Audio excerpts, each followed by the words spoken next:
JB and Goldwater show, driven by Stokes Volkswagen. We bring you back on what's turned into a different Thursday here. Because wherever Jamie's living, I'm not going to give you his address, but he lost power, doesn't have internet, doesn't have cell service. So it's just me taking you through, and I hope that's all right with our next guest here. Monte Lee, head baseball coach of the Clemson Tigers. We appreciate you taking time to join us today, man. Hope I didn't interrupt fishing, hunting, something like that. How's it going? No, I don't do anything like that this time of year. We are in hot pursuit of recruits this time of year. So my focus right now is strictly on just trying to make the Tigers better in the future on the recruiting end. Well, we know that, I mean, it's been widely reported, right? We know how busy June has been, but more, at least down in the South, right? With a lot of college football talk that dominates this show. It dominates others. How busy has it been on the baseball front for you guys here in these first couple days of June? It's pretty busy. It's really busy. Actually, it's kind of, one thing that we're experiencing right now is just how all of the excitement with college coaches across the country being able to get back out on the road. June 8th was the first opportunity where the dead period for COVID was lifted. The NCAA had, basically had put in a dead period from the middle of March of 2020 all the way through June 8th of 2021. So it has been, it's basically been 2 summers.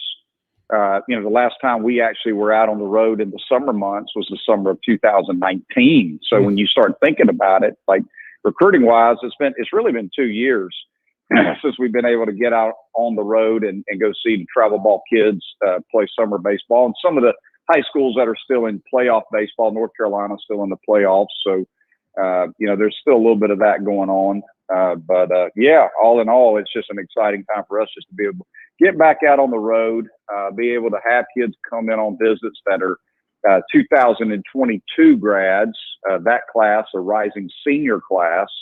Those kids can come on your campuses right now, and all the summer ball games, travel ball games are getting ready to crank up and start. We've got them starting here on Monday, so it's full swing. Both my coaches are out on the road recruiting as we speak, and I've been on the road already, and got a couple kids coming on visits. Actually, one this afternoon. I got a couple coming in on Saturday. So we're just busy working as hard as we can right now on all the recruiting fronts. I know that it wasn't obviously the year that you hope, that you expect, that the expectations are for Clemson. We'll touch there, but as you're watching the super regionals, you're back on the road, you're seeing other coaches, you're seeing kids, you're seeing fans back in the stands at the regionals, and this weekend the supers. Are you watching? Is it something that you're paying attention to, or is this, hey, I'm done with the year, let's move on? It's funny, like regardless for me, just me personally, I will, like if a college baseball game, like a regional game is on, or a super regional game is on, College World Series is on. Listen, if I'm not on the phone with recruits, or I'm not on the road watching a game or something of that nature, if my team is not playing, I typically do not watch. It's more of an emotional thing for me. I would say it's hard for me to watch teams that are playing, unless, again, look, I got a good friend, on a coaching staff somewhere, and their team's playing in the postseason, and I want to watch the team play, or, something like that. But for the most part, I'm really just kind of focused on the task at hand. That's kind of my thing. Like if we're in season, I'm focused on our team. When I'm in the summer months, I'm focused on recruiting. When I'm in the fall, I'm focused on our team again and evaluating our team and making, trying to figure out who fits where and those kind of things. So I'm a pretty in the moment guy when it comes to whatever the time of year calls for. That's kind of what I focus on. And there's not very many times of the year where my focus goes into watching other college baseball teams play, if that makes sense. Yeah. So, I'm super happy for everybody that is playing, but, ultimately, like I don't like to watch the College World Series because I'm too busy trying to, I got to figure out why we're not in the College World Series and what do I have to do about it, to try to get us there. Talking with Monte Lee, the head coach of Clemson. So let's take it there. What happened this year? What has to be done to get you there? Well, we just need to play better baseball over an extended period of time. I think if if you look at this year, we were a roller coaster of a team. We struggled early, then we got on a really nice streak there. Kind of game, I don't know what it was, like game 15 to 25. We played really good baseball. We go and beat Boston College. We beat NC State. Everything's going in the right direction. Then we hit another slide, and then we came back, and we had another, kind of a second wave of consistent success where we swept Wake Forest, we swept Louisville at home, and then we struggled at the end of the year. So it was really an up and down, momentum driven year. Some of it had to do with injuries. We never really had our rotation that we started the season out with was the same, and that certainly hurt us. We didn't have our starting catcher for half the season. We didn't have our starting second baseman for half the season. But those aren't excuses. Those are just things that we had to deal with internally. Ultimately we just weren't consistent. We didn't play consistent baseball over the course of the season. And, hopefully going into next year, we'll be a little bit older. We return a lot of guys off of this year's team. We've got a great recruiting class, by some publications, the number 10 recruiting class coming in. So some of those guys need to step in and be able to help us right away. And hopefully we can get everything going in the right direction again. But it was a hard season. I mean, this was a tough season for our fan base. It was a tough season for the players, and it was a tough season for me as the head coach. We did not have a good season. We all know that. We know the reality of the expectations here, and we need to be better.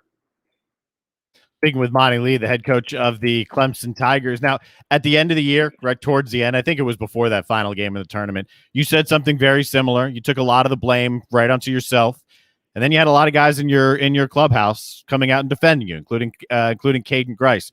What does that tell you about who you have on your team, and does it change the reflection of the year at all in terms of how you viewed the makeup of the team?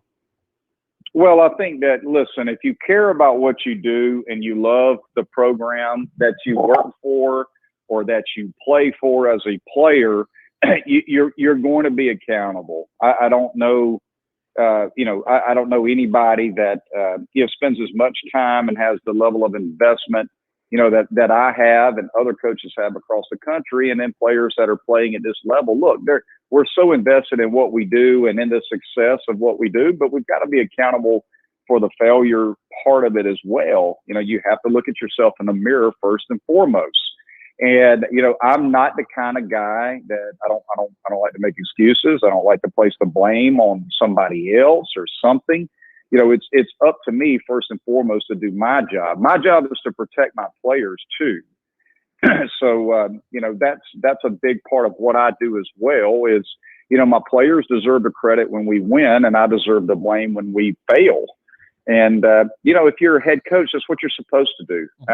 So I certainly appreciate our players, sticking up for me and sticking up for, and trying to shoulder some of that blame. It just shows, again, the maturity of some of the guys, the leadership qualities of a young man like a Caden Grice, who is, he's the face of the program right now. And for a true freshman to say that and feel that way, it certainly shows his maturity and what kind of young man he is. And I greatly appreciate having those kind of guys in the clubhouse because they do shoulder some of the blame as well. And, again, if you care about what you do, you're going to be accountable for it. And that's just the way that I see it. And, and I would say that, Caden as a player and as a future leader of the clubhouse, he feels that way, the same. He feels like, I wish I would have done more or found a way to help more. And it's not all, the coach's fault. It's on us as players too. I mean, there has to be an accountability on both sides for the program to move forward and get better. Speaking with Monte Lee, and Jamie's not here. It's JB and Goldwater show. His power cut out, not because we're talking Clemson. Monte and Jamie are good friends. They go way back. They're both pretty honest about it. So Jamie's not just ducking out on this conversation, even though it might look that way. That's not what's happening. I do want to touch on Caden Grice and Tyler Corbett, who we're also familiar with down in this area. But just before that, moving forward, you said you take the blame.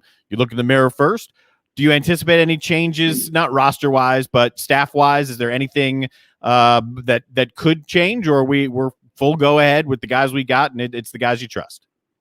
Yeah, no, I mean, I trust the guys that I have on my staff, and it's a full go on on what we need to do moving forward. But we certainly have had long discussions about adjustments that we need to make within our roles and things that we need to address and work on and do a better job of. So again, I think you have to take a look at your organization and figure out, okay, when you have a season like this, what are some things that we need to learn from and do a better job of as a coaching staff, and what type of adjustments do we need to make? You know, first and foremost, my coaching staff, I've got really good people that work for me. You know, and we have had success together. You know, that's another thing about this too. You know, we've had success with the coaching staff that I have in place. We have had success at this level. We did not have a good season. There's certainly things that when you go through a year like this, you got to look at and try to make adjustments to. But, you know, I feel like I have the right people in place. We just have to do a better job in certain areas. And I've certainly addressed that with the staff, and we are moving forward. So let's talk a little bit about Caden there, because just got named, well, I believe, freshman All-American, which is shocking, right? I mean, no one saw that one coming. Where do you see his biggest improvement next year, and how valuable is he off-season wise with what he's doing, not just with himself, but with the rest of the guys and maybe even some of the recruits? Yeah, well, he's, you know, this is a special talent. We knew he was a special talent coming in. I think like most freshmen, you know, people say, did you see this coming? Listen, I don't think you ever see it coming. I don't think you just, you know, you don't go out and watch a kid play in the summer or in high school and you think to yourself, like, this guy is going to hit 15, 20 home runs as a true freshman and be a freshman All-American. And like, you know, you don't. I've been doing this long enough to know that when you think this guy's got a chance to be special as a freshman, he's not ready. And then you see the guy that you think, yeah, he's a good player. I think he's going to be okay for us. He may have a chance to play some for us as a freshman. He winds up being a really good player for you. So you never say never. You know, you just know what types of tools the young man brings to the table when he comes in. And you could see the talent in Caden, heck, when he was 15 years old, when we recruited him. I mean, you knew this was a tall, projectable left-handed pitcher. He's going to be really good on the mound, we think. And then all of a sudden, and his dad told me this, his dad said, hey, look, he can hit too now. So we started watching him hit. And I'm like, yeah, he's got some bat speed. He's got some strength. And then he kept hitting and he kept hitting and he kept hitting. And as he filled out and matured and developed some man muscles, you know, all of a sudden this guy walks out on the field, and when he touches it, he hits it farther than anybody I've ever had. I mean, I've never had anybody that has just a pure power that Caden Grice has. So as far as does it surprise me? It doesn't surprise me because of the talent that he has. But what we need out of him more, the first thing is I've got to make sure that we put him in a position to be successful. He's going to play first base for us. So we DH'd him some because we wanted to use him on the mound because he does both. We're going to play him at first base, and we're going to pitch him more. He needs to be a weekend starter for us. We think he has the ability to be a weekend starter for us. You know, kind of a Brendan McKay type guy where, you know, we pitch him on a Friday and then he plays first base the next 2 days, or, you know, he plays first base and then he pitches and then maybe he DHs on a Sunday to give his arm a break. You know, we're going to have to figure out that part of it, but he's going to be a big time guy on the mound, and he is a monster at the plate. I mean, he's an All-American guy. He's the guy that's going to have the target on his back, you know, next year. Got to be careful with this guy in the lineup, but he had the target on his back this year. You know, there was no secret by the time we got, you know, 3-4 weeks into the season. There was no secret to, you know, Caden Grice. Everybody knew that Caden Grice is the guy you got to be really careful with because he's super dangerous. And he's an elite hitter and he's an elite pitcher, and we need to get more of him more out of him on the mound, I think, going into year 2. Someone that was an elite hitter last year and then decided he wanted to transfer and is now coming to your place is Tyler Corbett. Do his numbers at the Citadel translate to Clemson and the ACC, and where do you project him being used lineup wise in the field? Well, I will tell you this, just for the purposes of this conversation. I can't comment on him quite yet, just because he hasn't signed. That is my fault. We haven't. He's got to go through that process of getting admitted, et cetera, et cetera. But just in general, I think that when you're looking at transfer players in general, what you're looking for is you're looking for an immediate need. You're looking for somebody that can fit an immediate need, with losses that you've had through graduation or through the draft. And for us, when a kid transfers in, we want to make sure that he's going to fit our culture, that he's a good kid, that he's a good student, that he kind of fits what we're looking for in a young man, but also, a guy that can step in and play. That's what we're looking for. With a transfer, because we don't take a lot of transfers. We don't recruit a lot of transfers. We don't recruit a lot of JC guys. We do have a couple coming in this year. I love junior college guys, but again, any young man that transfers into the program, they got to be a high character kid that you feel like can step in and play right away, regardless of where they're coming from. And those are just some of the general characteristics that we look for in a transfer player. I apologize for putting you in that spot, but you perfectly answered it. I mean, that's what I think a lot of folks in, I guess the profession, not just the Power 5 ranks or big time programs, right? If you're bringing someone in, it's not just to fill a roster spot. You're hoping that there is a purpose for bringing that person in. Monte Lee's with us, the head coach of the Clemson Tigers. Before I let you go, I do want to ask about what's going on in baseball now. Major League Baseball now, with the substances. Spider tack is gaining a lot of popularity for something that wasn't made for baseball, but that is now becoming the at least the substance that is leading the way. It feels to me, Monty, that the players are split on this. Offensive players seem to be split on this. Some blaming baseball, some blaming baseball's change of the ball, and some blaming pitchers using substances, which we know has happened for decades. What's the end game here? What happens, and then what's the trickle down into the college game and the minors? Well, that's a great question, and it may take me a little bit of time to answer this question, just so I think you have a little bit of a understanding on doctoring the baseball and what it can do. Okay, so basically what's happening is, as soon as every baseball stadium across the country got a device called TrackMan, which basically it gives you your ability to spin the baseball. Okay, so if you're throwing a four-seam fastball at 95 miles an hour and that ball has a spin rate of say 2,200, okay, that would be like an average spin for a 95 mile an hour fastball. Well, if you can get the spin of that fastball to 2,400, that means it has more life to the fastball. That means that it's going to, if you've ever seen a fastball that looks like it's rising, if you're at the plate, the old time guys will say his fastball looks like it's rising. Okay. That's a high spin fastball. Okay. You're going to get a lot of swings and misses on a rising fastball, because the hitter 95% of the time swings underneath a high spin fastball. He's going to miss under the ball. Okay. So once you identify with TrackMan that this guy's got a high spin fastball, now instead of being the traditional model of pitching where you pitch down in the strike zone at the knees, now they're throwing at the belt, and they want the hitter to swing at that fastball at the top of the zone, and the hitter can't hit it, period. He's going to have a really hard time getting to a high spin fastball. So what they do is, when they doctor the baseball, if you've got a guy that throws 95 with a 2,200 spin fastball, all of a sudden he can create more spin on that fastball. Okay. So now if he could pitch to the top of the strike zone and he creates more spin on the fastball, he's going to get more swings and misses, period. So the low spin fastball would be the two-seam guy that moves the ball. The ball moves a lot. The old timers would call that a heavy fastball.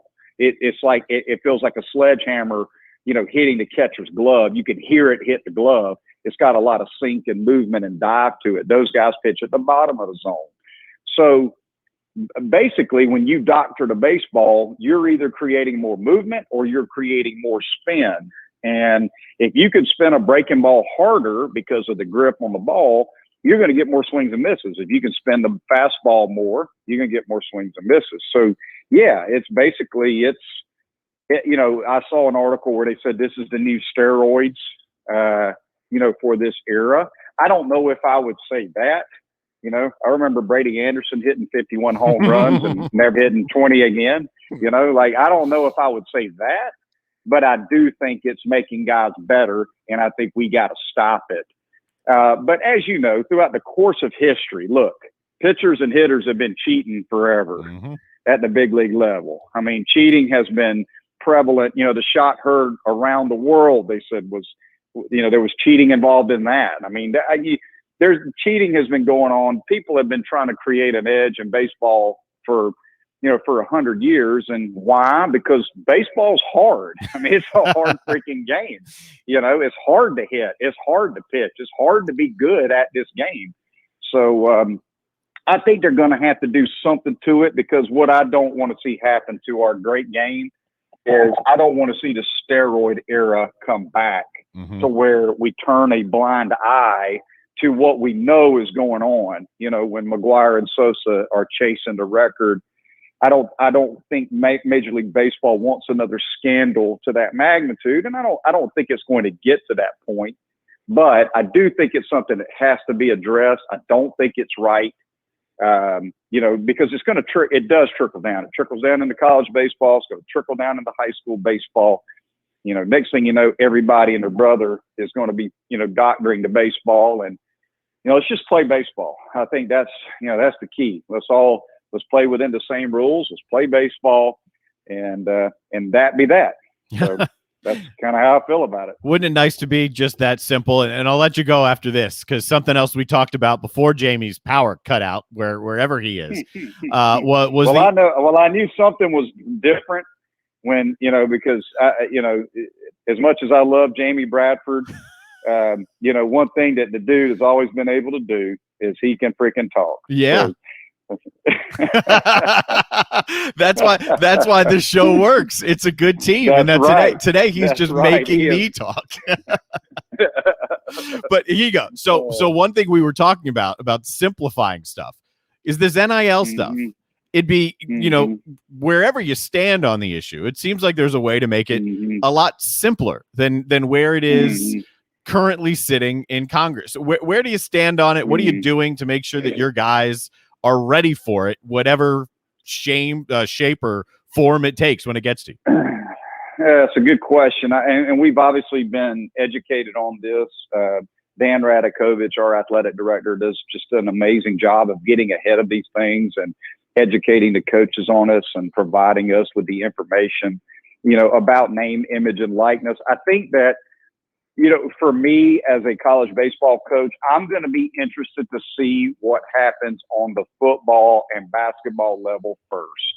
That's I think all of us on the baseball side, we want to see how is this going to affect, other sports. I think it's going to get to those sports first. I think it's going to become very, very prevalent, more so in football and basketball maybe than baseball. And here's why I say that. These guys are getting full ride scholarships. And when it becomes apples to apples, name, image, and likeness can be a big part of the recruiting process for some of these schools. So in baseball, we're still dealing with an equivalency sport where, scholarships matter. Will name, image, and likeness matter? It absolutely will.